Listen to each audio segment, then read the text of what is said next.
Welcome back, students. This is a lesson that we're going to talk about adjectives in Somali language. So adjectives are, if we start in English, adjectives are the words that describes, modifies another person or thing in a sentences. So that's an adjective. But when we read in Somali, we say tilmame ama tilmaamaha naxwaha qodob kamida qodobkaasoo hadalka naxwuhu u kala baxo hadallada uu naxwuhu u kala baxo waa eray tilmaama ama tilmaam ka bixiya sida qof ama shay u eg yahay. Let's start the first tilmaame adjectives. Gaaban, short. The word short in Somali is gaaban. So gaaban, short person, qof gaaban. Yar, small. Small boy. Wiil yar. Cad, white. Nin cadaan ah, white man. Dhuuban, thin. Very thin house. Guri aad u dhuuban. Jilicsan, soft. Yar, small. Ugly, fool xun. Qurux, beautiful. Wanaagsan, good. Let's go to the next page of some more word description or adjectives.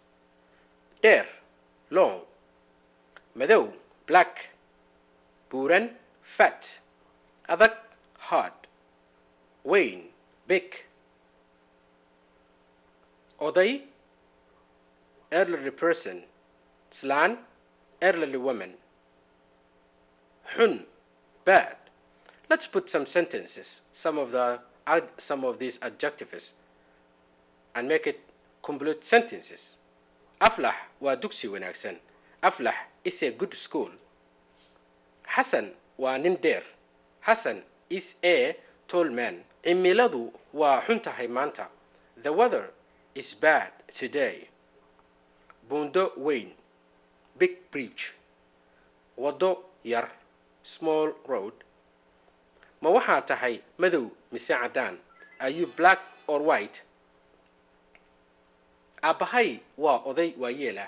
My father is very old man. Here I want you to take a pen and try to write some of these common adjectives Somali language and make it a sentences of your own, such macaan, sweet. Barado macaan, sweet potatoes. Qaraar, bitter. Hadal qaraar ha ku oran waalidka. Do not say bitter words to your parents. Qaylo, qaylo, ha qaylin. Do not talk loud. Faraxsan, happy. Sahra waa gabar mar walba faraxsan. Marka, now I want you to write words that we learn in this lesson, some of the adjectives, and make your own sentences. Waxaan leeyahay gaari wanaagsan. I have a nice car. Waxaan seexdaa fiidkii habeen walba. I sleep early every night. Thank you. Until next time, it's me, Ahmed. Goodbye. Bye-bye.